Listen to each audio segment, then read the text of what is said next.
Oh, well, glory be and mercy me. We've done it yet again. Here we are.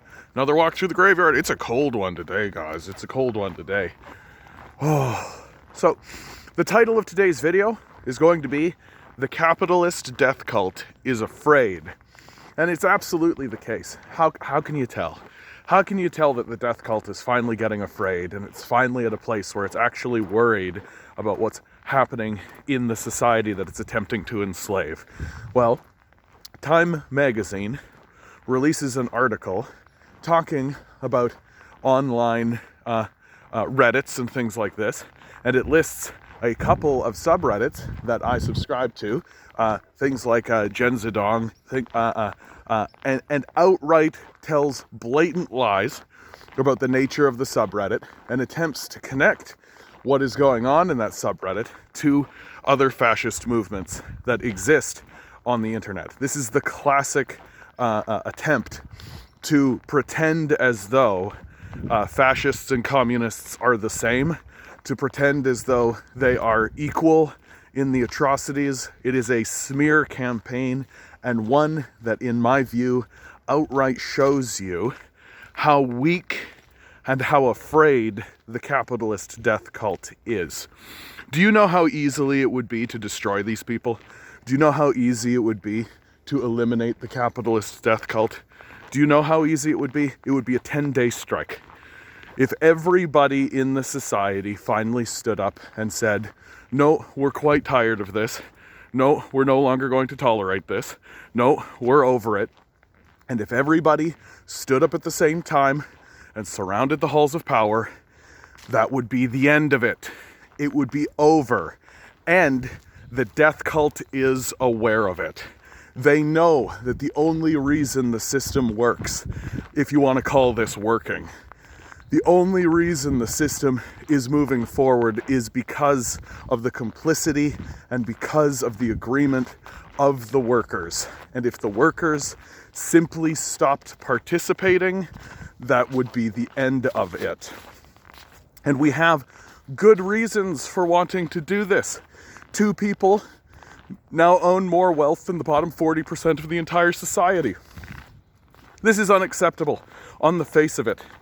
If you feel like you need to go deeper into why that is unfair, then maybe you need to think about some base moral compassion and empathy, right? Maybe you need to investigate something in your own soul and ask yourself why you think it's acceptable for 40% of the population to be completely abandoned by its society, while two men walk away with the wealth that they have gotten generated for them. We are living in an absurdist society. We're living in one where no one is truly free. Everyone is just working for base subsistence, and we're beginning to see more and more evidence of this. The traditional upper middle class types, doctors, lawyers, engineers, these sorts of types, are no longer able to afford houses. They simply can't get them. Right? So the capitalist death cult is abandoning even its traditional allies. It can't help itself. It's lost the ability to be reasonable. It's lost the ability for compassion. It's lost the ability to have empathy. And you can see this most obviously in Joe Biden's decision, and at this point it is an active decision, to not forgive student debt throughout the United States. Right? He could do it with the stroke of a pen. He could literally pick up a red crayon, draw on a piece of paper, student loans, circle it, cross it out, sign it Joe Biden, and that would be the end of it. He won't do it. Why? Because the name of the game is enslavement. We live in a slave society. Abraham Lincoln knew this. He outright ran on a policy of eliminating wage slavery, the system we currently live in. The Confederates argued that the system we currently live in was actually less moral than chattel slavery, because at least chattel slaves had to be taken care of when there was no work to do, whereas the wage slaves are abandoned. and have to fend for themselves, which is exactly what we're facing up today.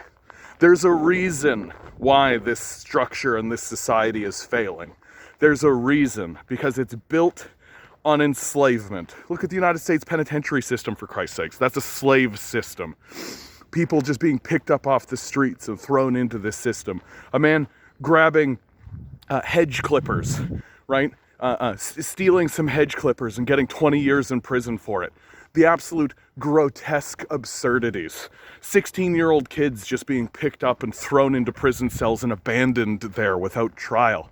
These grotesque absurdities that we are seeing throughout the society, and this is how they want to govern, if you can call this governing. And they know that the populace is getting upset by it. They know that this is no longer acceptable. And so the only tool they have left in their toolkit is to tell overt, obvious, grotesque lies about it in the hopes that deluded idiots and total rubes, or at this point, let's be frank, genuinely evil psychopaths, will continue to grant them authority to govern when they have capitulated that authority decades ago. They know that we are in a position now where it's literally the movie A Bug's Life, where the little ants, all they have to do is stand up and say to these crickets, hey, go fuck yourselves, and that will be the end of the conversation. If you follow my live streams or this channel for any length of time, you will hear me say this. These people should be arrested. They should be put on trial for their many crimes. The climate change denial and the disinformation campaigns alone, that alone should be enough to incarcerate these people for the rest of their lives. At bare minimum, we should strip their assets. We should remove from them the means of production and transfer it into the hands of the working class. To do anything else is to hurl ourselves towards an apocalypse that will never end. 100 years ago, under FDR, the communists and the socialists gathered in force around the halls of power and forced the capitalists to make major reforms to their system. But they made one major mistake. They let the capitalists keep the means of production. Sure, they got employment insurance. Sure, they got an old age pension. Sure, they got all kinds of reforms, big jobs programs, things like this, right? But they didn't kill capitalism. And what happened? Sure, for a little period of time, they had a bit of a reprieve from the psychotic nature of the capitalist death cult. Sure, but steadily over time, the death cult reasserted itself. And what's happening now is that capitalism is propelling us towards a mass extinction event. And if we don't gather around the halls of power as we have done in the past and kill this system, then eventually it will rebuild with the intent to destroy the species again. That is the goal of the capitalist death cult, and the people who defend it are no longer unwitting morons, are no longer having a political disagreement.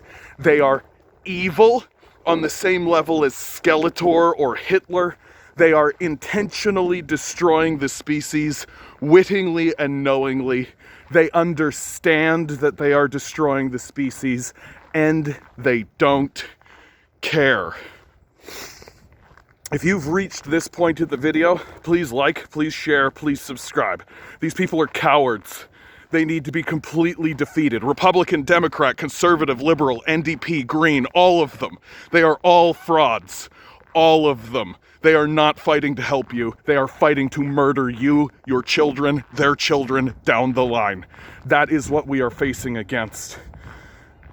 Like, share, subscribe, send it around. YouTube throttles my videos. They're not interested in helping leftists organize. They're not interested in helping people actually get their lives back and build a civil society, right? They're not interested in that. They're interested in destroying the species and making as much money as they can doing it. So send it around, because if you don't, it doesn't get seen. Always remember, you are a quantum being walking around in quantum energy. These billionaires are spending hundreds of billions of dollars in the pale hope that you won't realize it. Because if you do, you'll be harder to enslave. Rebel, revolt, repent. Good luck. We're gonna need it.